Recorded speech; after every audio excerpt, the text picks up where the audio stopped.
todos los años. Y el fin de semana pasado tuvimos un incendio de características grandes en la zona de la Sierra de Comechingones, ¿no? Que incluso obligó a la evacuación de pobladores. Y estábamos a la espera de una evaluación de los daños que se había prometido desde ámbitos gubernamentales. Y ayer hicimos mención al anuncio del gobierno precisamente de esa primera evaluación de los daños producidos por el incendio en las sierras de Comechingones. Hablaron de que más de 1000 hectáreas se quemaron. Tengo comunicación con el jefe del programa de medio ambiente de la provincia, que es Darío Esclarec. Darío Esclarec, buen día, ¿cómo le va? Gracias por atenderme. Buen día, Mario. Muchas gracias a usted. Un saludo grande y un saludo a la audiencia. Este, bueno, en relación a años anteriores, ¿cómo estamos con los incendios este año? ¿Son más, son menos? Bien, en relación a años anteriores, estamos dentro de los mismos parámetros, ¿sí? No encontramos una diferencia muy grande. La diferencia la estamos encontrando, no en la cantidad de focos, vamos a decir, sino en la cantidad de superficie, ¿sí? Por ahí estamos un poco por encima de lo que fue el año pasado, pero muy por debajo de lo que fue el año 2015, por Claro, que ejemplo. fue Bueno, ni tremendo. que hablar del año 2009, que se quemaron más de 1 millón de hectáreas. Sí. Entonces, en cuanto a focos, estamos en la misma cantidad, por ahí en superficie un poquito más que el año pasado, pero menos que en 2015, 2016. Ujú. Bueno, y aquí en Comechingones, este, leíamos el informe que emitió la agencia de noticias que hace referencia a manifestaciones suyas y que habla de una superficie quemada de unas 1000 hectáreas aproximadamente, ¿no? Exactamente, el incendio que tuvimos, que se inició el viernes de la semana pasada, hace exactamente una semana, y se prolongó hasta el día martes el operativo por las guardias de cenizas y los reinicios que tuvimos. La superficie afectada fue de aproximadamente 1.100 hectáreas. Lo que detectamos en las recorridas en el momento del incendio y posteriormente es que se ha incendiado con diferentes intensidades. Esto es un poco como el incendio ha trascendido varios días, cuando impacta el sol y cuando pega en ciertos lados del incendio, la intensidad es mucho más elevada. Cuando es de noche y el incendio camina sin viento, que es lo que le hicimos un fuego que no tiene copa, que va por abajo, por el arbustal, el incendio tiene una intensidad mucho menor. Y hemos detectado grandes superficies donde la incidencia es bastante baja, pero algunos sectores donde la intensidad del fuego ha adquirido una gran magnitud. Ustedes hablan precisamente de esos distintos niveles de incidencia que ha tenido el fuego. Dicen que un 65% de la zona afectada es de pastizal de altura y el resto a zonas de bosques y de bajo bosques. Exactamente. ¿Qué son bajo bosques? Los bajos bosques es lo que técnicamente le decimos el sotobosque, que es el incendio que camina por debajo de la copa de los árboles, ¿sí? Ujú.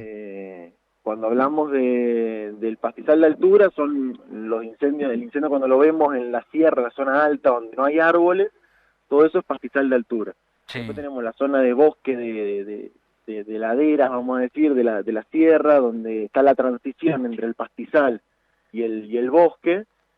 Ahí también tuvimos la mayor intensidad de ahí porque justamente en la zona de Comechingones y en las zonas altas, también acá en las sierras centrales, tenemos una especie que se llama molle de beber, que es una especie muy resinosa, y cuando se prende fuego lo hace con una intensidad bastante alta.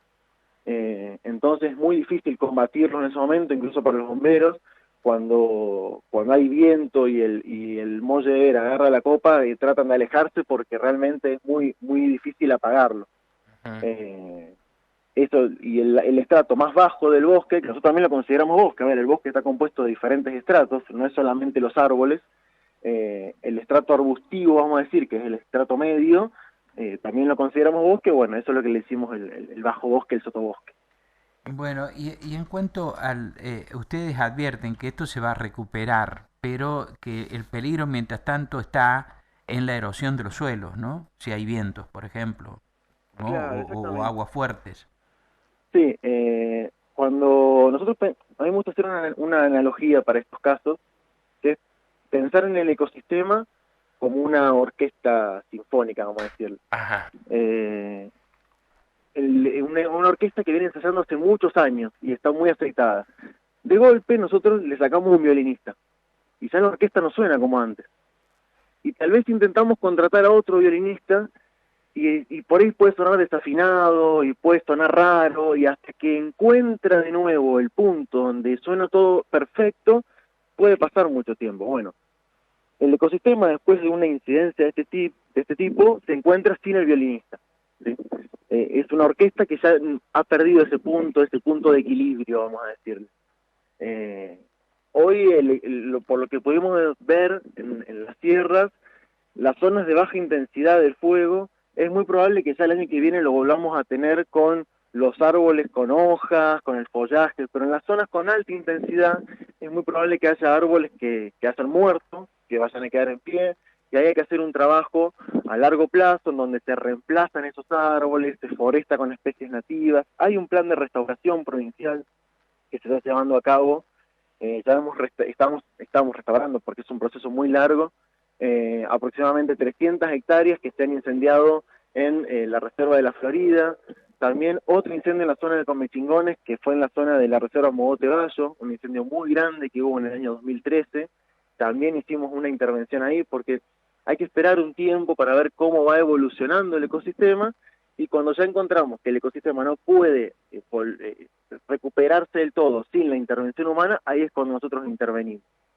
Este plan provincial se está llevando a cabo, ya se inició en la zona de Comitingones, se inició en la zona de la Florida, como les contaba, con especies nativas que son producidas en el vivero provincial y llevada adelante por chicos de las escuelas, con el acompañamiento de algunas ONG de la zona de Merlo, de la zona de Comitingones, y con el apoyo del cuerpo de guardaparques de la provincia. Ujú. Y esa, usted me está hablando ahora de una recuperación de unas 300 hectáreas. Son incendios del año 2013, en el Sí, caso de la claro. Florida del año 2011, claro. Ajá. En total unas 300 hectáreas. Son 300 hectáreas en la zona de la Florida, las que se están restaurando, pero no quiere decir que estas van a ser las únicas que se vayan a intervenir. ¿Eh? Ujú. Se desarrolló el plan, se comenzó con el plan, actualmente forestamos 300 hectáreas, pero la idea es seguir durante todo lo que resta del 2019 y el 2020 con el resto de la superficie incendiada. ¿Sí? Ajá.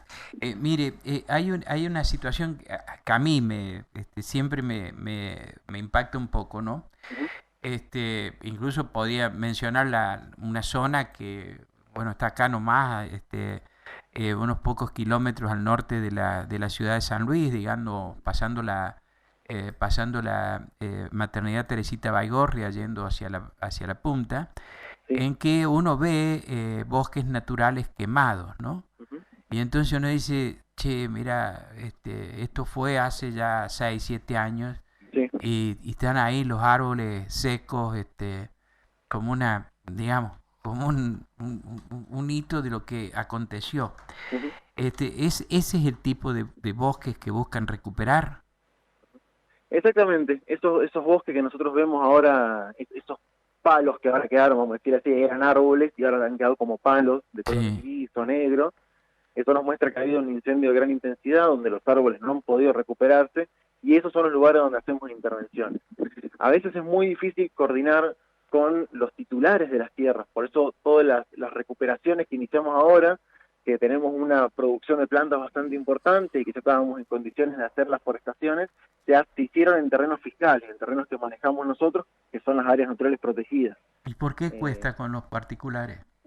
Porque a veces no hay mucha buena predisposición, vamos a decirle, a que se realicen intervenciones en esos terrenos. En muchos casos cuesta encontrar los titulares, pero en muchos casos se lo encuentra y por ahí no tienen interés porque tienen producción ganadera o porque tienen producción de chivas. Y bueno, ahí estamos O tratando de porque van a articular. lotear. Sí, pero de igual manera en el caso de los loteos y en el caso de lo que vamos a considerar como lo dice la ley nacional, que son los cambios de uso del suelo, cuando hay un incendio no se pueden desarrollar otro tipo de actividades que la que se venía desarrollando anteriormente. Hay dos legislaciones que lo protegen, una es la ley de bosque, otra es la ley del Plan Nacional de Manejo de Fuego, que no permite intervenciones en zonas incendiadas hasta tanto se restaure el ecosistema y que no se vinieran haciendo anteriormente a lo que fue el incidente, sí, vamos a decir. Por ese lado hay una normativa bastante estricta y no hemos encontrado casos en donde, a ver, no quiere decir que no puedan llegar a existir, por ahí tenemos que analizarlo caso a caso, pero nosotros lo que estamos viendo y que nos han venido a solicitar autorizaciones, no se han brindado autorizaciones para intervenir zonas donde se ha incendiado. Ujú. De manera tal que uno dice, bueno, se incendió el campo, eh, Ujú. no interesa cómo, se incendió el campo, bueno, pero no lo quiero restaurar porque acá tengo previsto que en el futuro hacer un loteo, por ejemplo. Eso no correría. No, no puede, no se podría hacer. A ver, la Ley Nacional de Bosques, ¿sí? Categoriza los bosques de tres colores, vamos a decir. Son bajo valor de conservación, que son los bosques verdes, de mediano valor de conservación, que son los de color amarillo, y de alto valor de conservación, que son los de color rojo. Ujú. Eh, si, por ejemplo, vamos al caso, una cuestión hipotética, ¿sí? Vamos a decir, se incendió un bosque que es categorizado como verde, ¿sí? Y vienen a solicitar una intervención, un cambio de uso de suelo, para hacer, por ejemplo, un loteo. En ese caso, como la normativa lo prevé como posible, se podría llegar a plantear, se podría llegar a desarrollar, siempre y cuando se respete, se presente un estudio de impacto ambiental, se apruebe el estudio de impacto ambiental y se recategorice el 25% de ese predio a color rojo. Y ese 25% que también va a estar incendiado, tenemos que hacer intervenciones para restaurarlo, para que sea bosque. Ujú. En el caso que la zona incendiada sea amarilla o roja, se rechaza directamente el expediente porque no se puede desarrollar urbanizaciones en esos colores, ¿sí? Ujú. No se pueden hacer cambios de uso de suelo. En realidad lo que prevé la normativa es el cambio de uso de suelo. No se pueden realizar desmontes. Y si el bosque tuvo una incidencia de fuego, no se cambia la categoría, no se deja de pensar eso como bosque. Se Claro, para sigue evitar que considerando vayan bosque. y lo incendien a propósito. Exactamente, exactamente. Esto hubo casos, esta normativa es más, la Ley Nacional de Manejo de Fuego es bastante vieja y se tuvo que modificar porque en las provincias del sur, en las zonas cordilleranas, eh, se hacía esto. Esta era una práctica habitual. Se incendiaba, entonces se consideraba que perdía la característica de bosque, entonces iba y se intervenía. Entonces, para frenar eso, en las dos normativas se modificaron y se puso un artículo especial donde dice que si se incendia, no cambia la característica de bosque. Ujú. En cuanto a a la recuperación, por ejemplo, de terrenos serranos, Sí. pienso los incendios, por ejemplo, en la cumbre, acá en Potrero de los Funes, en toda esa zona, que vuelta a vuelta se incendian y que siempre hablamos de mucha cantidad de hectáreas, toda la zona de Suyuque, los Molles, etcétera. Ujú. Este, eh, Ahí en las sierras, ¿también van a hacer intervenciones ustedes? La idea siempre es recuperar el ecosistema, ¿sí? En la medida en que el ecosistema no se recupere solo. Recordemos que nuestros ecosistemas, a diferencia, por ejemplo, de lo que pasa en el Amazonas, que después 2 minutos les explico, nuestro ecosistema ha evolucionado en conjunto con el fuego, ¿sí? Son ecosistemas que tienen cierta tolerancia a la incidencia del fuego. El fuego es una catástrofe natural. Cuando pasa con una periodicidad de 15 a 20 años. Cuando nos pasa con una periodicidad de un año promedio, ya no estamos hablando de una catástrofe natural, es una catástrofe antrópica generada por el hombre. En esos casos hay que evaluar si el ecosistema está realmente preparado para poder recuperarse de esa periodicidad de incendios. Eh, la idea es, por ejemplo, si en la zona de pastizal de altura no encontrábamos árboles leñosos, entonces ahí no se va a forestar. No es necesario porque el pastizal tiene otra periodicidad diferente a la del bosque, ¿sí? Tolera una incidencia bastante alta. Eh, el pastizal se va a recuperar. Las zonas que vamos a intervenir con más interés son las zonas de pedemonte, que son donde están los bosques de transición hacia las zonas serranas, y Ajá, que son los bosques protectores, ¿sí? sí, De las cuencas, básicamente. sí, está bien. Y eso en toda la provincia. Sí, sí, la idea, el plan provincial de restauración ecológica, aparte no solamente ataca lo que es el problema del fuego, también, por ejemplo, ataca los problemas de falta de agua, como por ejemplo en la zona de Desaguadero, hicimos hace poco una forestación bastante importante, y va a seguir esta forestación, la idea es hacerlo bien masivo, porque aparte las condiciones están dadas para poder hacerlo en la zona de las lagunas, de Desaguadero, de Sí, Guanacache, donde está el sitio de Ramsar, sí. eso era todo una zona lagunar. Y bueno, por mal manejo de agua cuencas arriba, en la provincia de Mendoza y San Juan, se ha cortado el agua en la provincia de San Luis. Sí, Por ahí pueden haber escuchado el problema de la pampa con el atuel. sí, sí, sí, sí, sí, sí, Bueno, sí, siempre es lo el mismo, aludimos. exacto, es el mismo caso para la cuenca del Desaguadero en San Luis, Ujú. en donde era una zona lagunar con un ecosistema asociado a las lagunas, con comunidades originarias evolucionando en conjunto con las lagunas, y de un día para el otro dejamos de tener agua, dejamos de tener lagunas. Todo ese ecosistema se fue perdiendo. Se hizo una intervención hace 10 años donde se Sí, construyeron 2 azudes para sí, recuperar, levantar el pelo de agua que le decimos, volver a tener 2 lagunas, y hoy nos encontramos con que hay fauna asociada a los sistemas lagunares, como por ejemplo especies de aves migratorias, que vuelven a aparecer en las lagunas y que no ajá, estaban hace 7 8 años. ajá, Entonces, estos que nosotros los denominamos bioindicadores, indicadores biológicos, nos determinan que estamos yendo por el buen camino, pero hace falta más. Entonces, ahora lo que estamos haciendo es forestar con especies asociadas a estos ecosistemas para que la fauna tenga un lugar donde pueda anidar, donde pueda desarrollarse y volver a tener ese ecosistema que lamentablemente se perdió. ajá. De manera tal que la idea en su momento de construir los azudes para recuperar parte de los terrenos inundados ahí en Guanacache, ha dado resultados.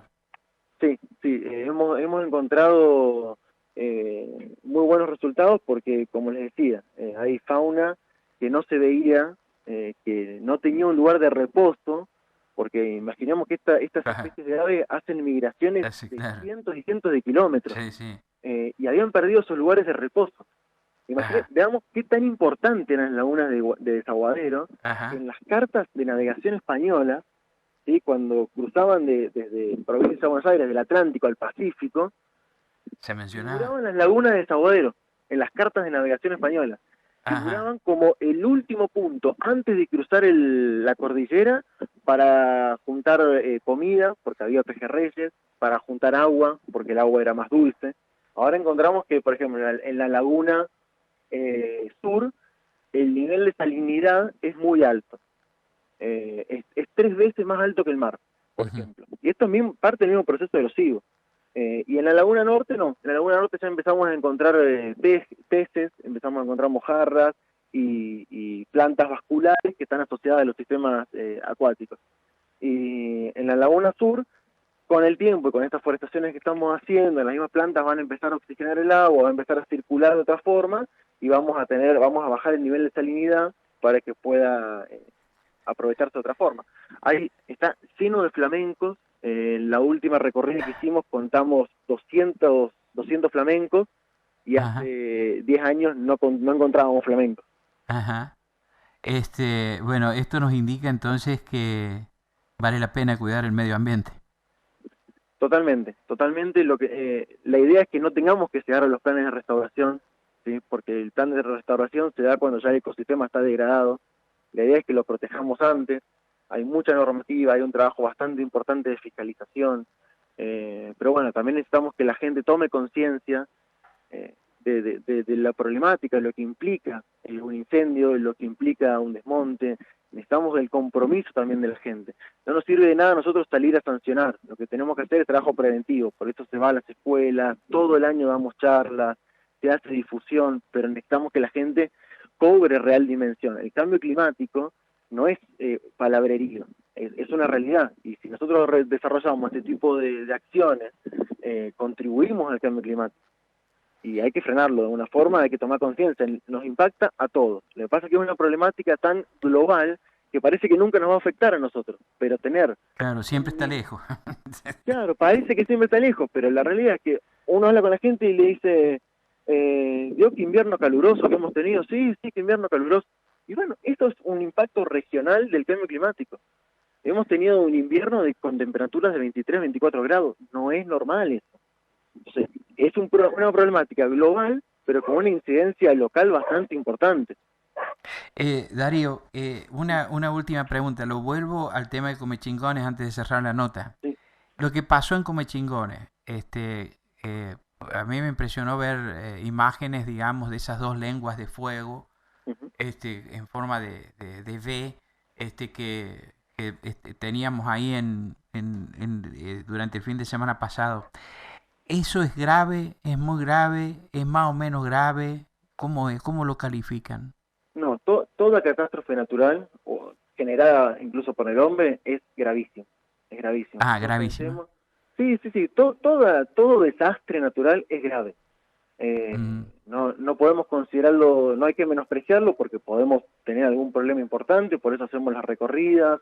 La semana que viene vamos a salir con un grupo de ONGs de la Sierra de Comechingones a recorrer la zona a ver si necesitamos hacer algún tipo de intervención en el suelo para no perderlo, porque como bien usted decía, está expuesto, quedó el suelo desnudo, expuesto a la erosión del agua y a la erosión del viento. Uh-huh. Eso es una problemática importante, entonces tenemos que salir a ver si es necesario intervenir esa zona, y un grupo de ONGs se propuso como voluntarios para acompañarnos, así que lo vamos a hacer en conjunto con ellos. Y sí, todo desastre es grave.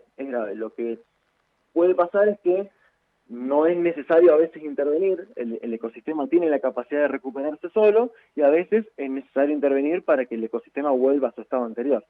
Pero pensemos que toda la fauna asociada a esos lugares donde tenían sus nidos, donde tenían su casa, han perdido su casa.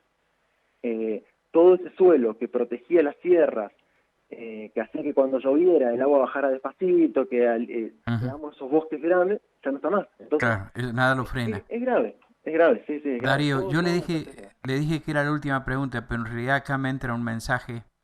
Bien. Y me preguntan qué acción ha tomado el gobierno de la provincia ante la divulgación por las redes sociales de esa casa efectuada por un señor Castillo de Potrero del Funes. Bien. El señor lo que ha cazado son antílopes. Nosotros nos llegó denuncias de muchos proteccionistas. Lo que se ve en la foto, hay algunos que nos genera duda, pero en la generalidad son una especie exótica, son antílopes. Y bueno, en el día el miércoles se realizó un operativo conjunto con la Policía Ambiental. Se solicitó a un juez que nos diera una orden de allanamiento, y bueno, se llevó adelante el allanamiento en la casa de este señor. Y bueno, con resultados positivos se encontraron armas que no tenían registro, municiones que no tenían registro, se encontraron subproductos de la fauna que le hicimos nosotros, que son, por ejemplo, las cornamentas de ciervos, los colmillos de los jabalí, con los que el señor hacía cuchillos, con los que salía a cazar. Entonces se tomó intervención, fue un procedimiento bastante largo, con resultados positivos porque se decomisaron bastantes productos que nos hace pensar que el hombre es un cazador asiduo y bueno, y que ha desarrollado la actividad sin el permiso, ¿no? ¿Y eso qué consecuencias tiene para él? Por lo pronto, lo que va a tener un problema por dos lados, vamos a decir, un problema penal por la cuestión de las armas sin registros, que eso por ahí lo puede explicar mejor la policía, no estoy tan capacitado para hablar sobre eso, y por otro lado la falta, ¿sí? la contravención, que es el desarrollar la actividad sin permiso y en especies que no se encuentra habilitado. Eso va a terminar siendo una multa. Eso va a terminar siendo una multa. Exactamente. Las vinculaciones políticas de Castillo o de la familia de Castillo, ¿pueden tener incidencia en esto?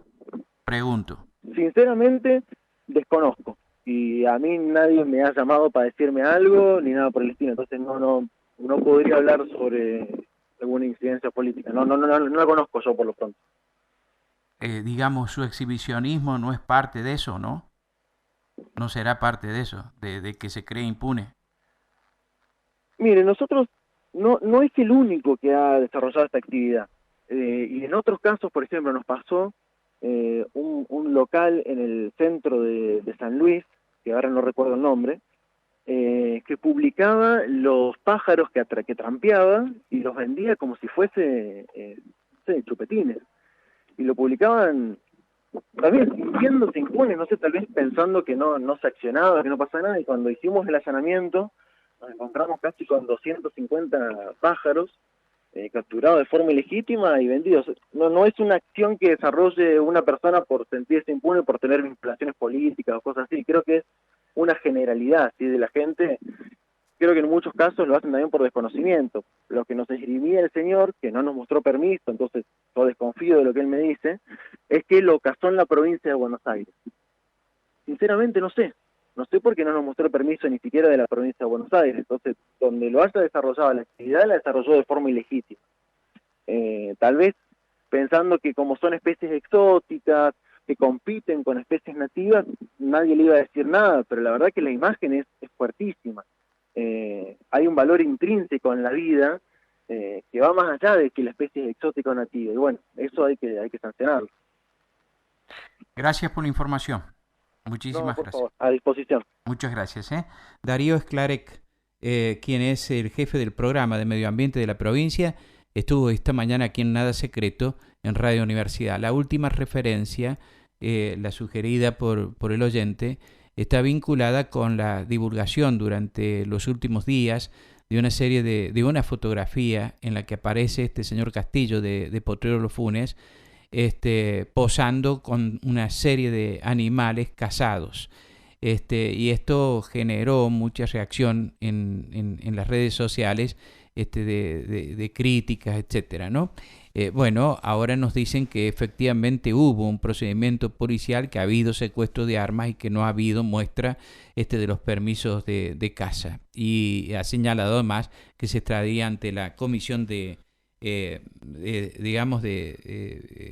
infracciones legales. Bueno, señora. Vamos a la pausa y las noticias, ya continuamos aquí en Nada Secreto.